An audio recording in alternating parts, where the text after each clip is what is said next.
स्वागत है आप सभी का स्कोप 360 चैनल पर। CUET एंट्रेंस एग्ज़ाम 2022 की प्रिपरेशन में लैंग्वेज टेस्ट हिंदी का ये हमारा 11वां वीडियो है। इससे पहले हमने 10 वीडियो बनाकर रख दिया है, आप उसे भी देख लीजिए ताकि आपकी तैयारी और अच्छी हो जाए। ठीक है, आज के इस वीडियो में जो हमारा चैप्टर है वो है शब्द रचना, और शब्द रचना में जो हमारा टॉपिक है वो है प्रत्यय, उसकी परिभाषा, उसके प्रकार, विशेषताएं और याद रखने वाली कुछ महत्वपूर्ण बातें। प्रत्यय बहुत इंपॉर्टेंट टॉपिक है, यहाँ से 1 या 2 प्रश्न आपके CUET एग्जाम में आपसे पूछा जाएगा। ठीक है, यदि आपको इस वीडियो का PDF चाहिए तो आप हमारे टेलीग्राम चैनल स्कोप 360 पर जाकर वहाँ पर या इसका PDF भी डाउनलोड कर सकते हैं। तो चलिए अब वीडियो की करते हैं शुरुआत। देखिए, सबसे पहले हम यहाँ पर आप सभी को प्रत्यय की डेफिनेशन बताना चाहेंगे कि प्रत्यय आखिर कहते किसे हैं। तो जो शब्दांश मतलब शब्द के अंश किसी शब्द के अंत में लगकर उसके अर्थ को प्रभावित करते हैं उन्हें हम क्या कहते हैं, प्रत्यय कहते हैं। बहुत ध्यान समझिए, जैसे आपका धर्म एक क्या है, शब्द है।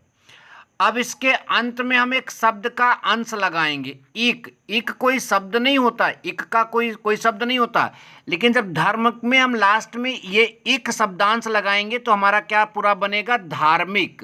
तो इस तरह से यहाँ पर इक आपका धर्म अलग चीज होता है, धार्मिक अलग चीज होता है। ठीक है, तो अर्थ क्या हो गया, बदल गया है। इसका मतलब यहाँ पर जो है इक प्रत्यय है। ऐसे दूसरा एग्जाम्पल जरा आप ध्यान दीजिए, सब्जी सबको पता है, लेकिन अगर हम उसमें वाला जोड़ दे तो सब्जी वाला मतलब सब्जी बेचने वाला हो जाएगा, तो अर्थ बदल जाएगा। इसलिए यहाँ पर आपका जो है वाला जो है आपका प्रत्यय है। ऐसे बात करें चरित्र में अगर हम वान जोड़ देते हैं तो क्या बन जाता है, चरित्रवान। और यह भी आपका जो है यहाँ पर चरित्रवान जो है, इसमें वान जो है आपका प्रत्यय है। आई होप कि प्रत्यय की डेफिनेशन पूरी तरीके से आपके दिमाग में बैठ गया है और आपने उसको समझ भी लिया। ठीक है, अब बात करेंगे प्रत्यय की विशेषताओं की। ठीक है, तो प्रत्यय शब्दांश ही होते हैं, किसी शब्द के अंत में जुड़े अन्य शब्द को प्रत्यय नहीं कहेंगे। जैसे अगर हम लिख दें यहाँ पर कोई भी शब्द लिख लें, जैसे अमन, तो लास्ट वाला शब्द जो है ना वो प्रत्यय नहीं होता है, ये शब्द के अंश होते हैं। ये आप डायरेक्ट ऐसे नहीं कह दोगे कि किसी शब्द में जो अंत में अक्षर है वही सब मतलब कि प्रत्यय होगा, नहीं, ये किसी शब्द में जोड़े जाते हैं, ये बात आप ध्यान दीजिएगा। ठीक, दूसरी विशेषता, शब्द के अंत में लगाए जाते हैं, अतः प्रत्यय केवल सार्थक शब्दों के बाद ही लगाए जाते हैं। ठीक, तीसरी विशेषता, प्रत्यय के अर्थ को प्रभावित तथा प्रत्यय शब्द के अर्थ को प्रभावित तथा परिवर्तित करते हैं। एक ही शब्द में भिन्न भिन्न प्रत्यय लगाने से जो है प्रत्यय के अनुसार उस शब्द का अर्थ भिन्न हो जाएगा। मतलब एक ही शब्द में अलग अलग प्रत्यय लगाओगे तो उसका अर्थ जो है बदल जाएगा। ठीक, जैसे पढ़ में अगर आप आई लगाओगे तो पढ़ाई हो जाएगा, वा लगाओगे तो पढ़ावा हो जाएगा। ठीक है, तो अर्थ वहाँ पर दोनों का अलग अलग होता है। तीसरा, यहाँ चौथा विशेषता है, प्रत्यय का अपना अर्थ नहीं होता है, इसलिए इनका स्वतंत्र प्रयोग नहीं किया जाएगा। ठीक है, प्रत्यय का अपना कोई भी अर्थ नहीं होता, इसलिए ये अकेले कभी भी नहीं आएंगे, किसी शब्द में जुड़कर ही आएंगे। वैसे विशेषता उतना इंपॉर्टेंट नहीं है, फिर भी मैंने आपको समझा दिया। अब सबसे महत्वपूर्ण बात जो है वो यहाँ से स्टार्ट होती है, प्रत्यय के भेद। प्रत्यय के क्या भेद, तो प्रत्यय के मुख्य रूप से कितने भेद होते हैं, तो प्रत्यय के मुख्य रूप से 2 भेद होते हैं। ठीक है, कृत भेद और त्वदित भेद। ठीक, कृत भेद और आपका त्वदित भेद। अब सवाल उठता है कि कृत भेद किसे कहते हैं और त्वदित भेद किसे कहते हैं, तो इसके बारे में अभी आपको लंबा चौड़ा लेक्चर सुनना है। ठीक, ध्यान दीजिए, कृत भेद क्या होता है, कृत भेद मतलब कृत प्रत्यय जो है, तो कृत प्रत्यय क्या है आपका, जो मतलब कि प्रत्येक यहाँ पर हो गया, गलती से ये लिख दिया गया, प्रत्येक नहीं, यहाँ पर क्या होना चाहिए, प्रत्येक के बजाय आप ध्यान दीजिए ये होगा आपका प्रत्यय। क्या हो जाएगा, प्रत्यय। तो इस बात को ऐसे समझिए। ठीक है, तो जो प्रत्यय धातु में के बाद लगकर उससे संज्ञा विशेषण तथा अव्यय शब्द बनते हैं वे कृत प्रत्यय कहलाते हैं। ठीक, यहाँ उदाहरण जैसे पढ़ जो है, धातु किसे कहते हैं, सवाल उठता है। देखिए, हिंदी में जो या संस्कृत में जो क्रिया होती है उसी को हम क्या बोलते हैं, धातु। अब यहाँ पर हमने प्रत्यय आकू लगा दिया तो ये आपका पढ़ाकू बन गया। ठीक है, मथ में हमने यहाँ पर प्रत्यय आनी लगा दिया तो क्या बन गया आपका मथानी बन गया। ठीक है, तो यहाँ पर जो है हम इसमें हम किस में लगा दिए, पढ़ धातु में और मथ धातु में अलग अलग प्रत्यय लगाए, तो जो भी संज्ञा बना है, कहीं कहीं विशेषण बनेगा, कहीं अव्यय बनेगा, तो ये जो यहाँ पर लग रहे हैं प्रत्यय, ये सब आपके कौन से प्रत्यय होंगे, कृत प्रत्यय। अब कृदंत क्या है, जरा इसको भी समझ लेते हैं। कृदंत किसे कहते हैं?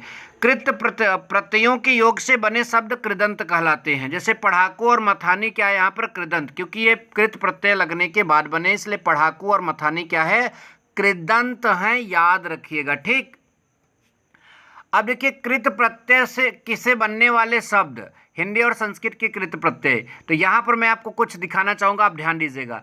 जिन प्रत्ययों के योग से कार्य करने वाला यह अर्थ जाना जाए उन्हें कृतवाती प्रत्यय कहते हैं। तो ये आप सब समझ रहे हैं, यहाँ इंपॉर्टेंट वाले जो हैं इनको थोड़ा सा याद करिए। ठीक है, जैसे वाला तो पढ़ने वाला, बोलने वाला, लिखने वाला। आका तो तैराक, चालक, लड़ाका। ठीक, ध्यान दीजिएगा। एया रखैया, बचैया, तरैया, सनैया। इयल सड़ियल, मरियल, अड़ियल, दढ़ियल। आलू झगड़ालू, घोटालू। तो ये आपका जो है किसमें लग रहे हैं, मतलब ये आपके क्या कहते हैं, उसमें लग रहे हैं, धातु में लग रहे हैं, क्रिया में लग रहे हैं। इसलिए ये जो यहाँ पर जितने भी आपके प्रत्यय हैं ये सबके सब कृत प्रत्यय के अंतर्गत आएंगे। ठीक, आगे चलते हैं। कर्मवाचक कृत प्रत्यय, ये आपके हिंदी और संस्कृत के कृत प्रत्यय थे। अब हम बात करेंगे कर्मवाचक कृत प्रत्यय। बहुत बहुत बहुत इंपॉर्टेंट है, ध्यान दीजिए, मैं पूरा क्लियर कराऊंगा। जिन प्रत्ययों के योग से क्रिया के कर्म का बोध हो उसे हम कर्मवाचक मतलब कि कृत प्रत्यय कहते हैं। कर्मवाचक, क्रिया के किसका बोध होना चाहिए, कर्म का। तो देखिए यहाँ पर जो आपके एग्जाम्पल हैं, एग्जाम्पल में मैंने औना ले लिया, तो औना जो है कर्मवाचक कृत प्रत्यय क्यों है, क्योंकि बिछौना, देखिए बिछाना क्रिया है और बिछौना आपका जो है यहाँ पर देखिए बिछौना क्या है, बिछौना आपका जो है कर्म है। खिलौना, तो खिलौना जो है यहाँ पर कर्मवाचक प्रत्यय होगा।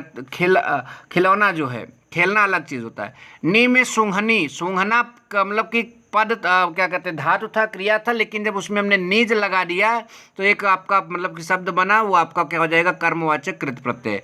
ओढ़नी, ना में पढ़ना लिखना, आवना में डरावना सुहावना। उसके बाद भाववाचक कृत प्रत्यय क्या है, जिन प्रत्ययों के योग से क्रिया के भाव का बोध है, अर्थात वो कहना का चाहता है, ठीक, उसके भाव का बोध हो, उसे हम भाववाचक मतलब की कृत प्रत्यय कहते हैं। हमारे पास यहाँ भी कई एग्जाम्पल हैं। जैसे ती लगाने से क्या बनेगा, शक्ति, भक्ति, नीति, प्रीति। अ लगाने से चाल, व, पाठ। तो ये आपके क्यों कौन से मतलब प्रत्यय हो जाएंगे, ये आपके भाववाचक कृत प्रत्यय हो जाएंगे। अगला है भूत तथा वर्तमान कालीय कृत प्रत्यय। इसका क्या मतलब है, जिन प्रत्ययों के योग से क्रिया जो है पूरक विशेषण, संज्ञा, अव्यय तथा विशेषण अर्थ वाली क्रिया का बोध से हम मतलब कि क्रियावाचक कृत प्रत्यय कहते हैं, या फिर भूत मतलब कि तथा वर्तमान कालीन क्रिया मतलब कि ये क्या कहते हैं, प्रत्यय कहते हैं। जैसे आ लगा दीजिए तो सूखा, भूला, बिसरा, जागा, तो ये विशेषण भूतकाली क्रिया संज्ञा रूप है। ठीक है, ता लगा देंगे, डूबता, बहता, रमता, चलता, जाता, विशेषण और वर्तमान कालिक यहाँ पर क्रिया रूप है। ठीक है, तो आई होप कि आपको यहाँ पर कृत प्रत्यय से रिलेटेड सारी बातें समझ में आ गई।